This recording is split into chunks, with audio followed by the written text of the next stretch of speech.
Hi, I'm Becca, and this is my black hole lab.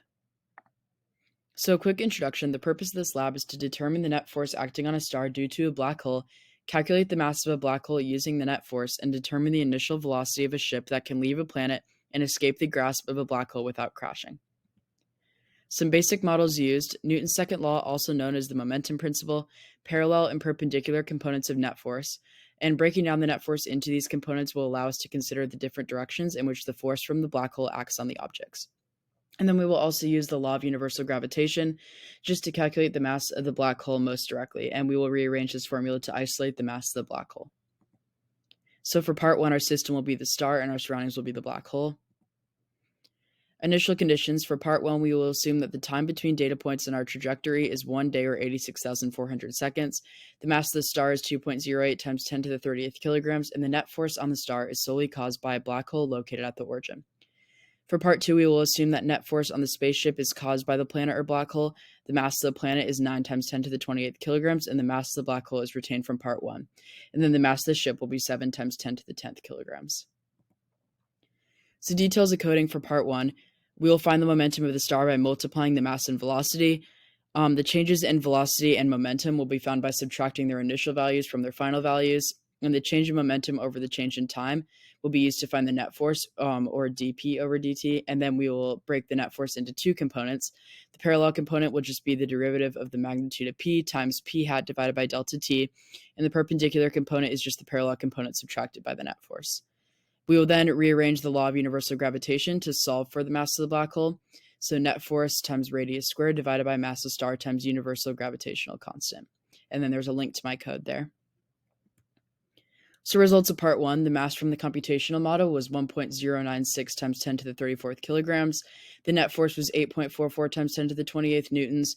The net force in the parallel direction was 3.35784 times 10 to the 27th newtons. And the net force in the perpendicular direction was 8.44 times 10 to the 28th newtons.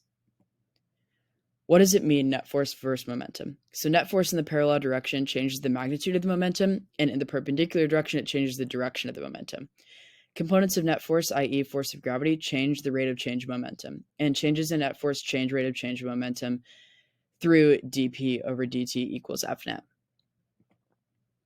So for part two, the system, surroundings, and forces. For the planet as the system, the surroundings will be the spaceship and the black hole. The forces will be the force of gravity due to the black hole and the force of gravity due to the spaceship. And for the spaceship as the system, the surroundings will be the planet and black hole, and the forces will be the force of gravity due to the black hole and the force of gravity due to the planet. So details of coding for part two: we will have to guess and check the initial values of the spaceship to see what will go around the planet and exceed its pull. The direction of the vector equals the vector over its magnitude. The law of universal gravitation is negative g m1 times m2 divided by r squared times direction of r hat. Then we will use the velocity update and position update formulas to find the locations and velocities of the ship and the planet.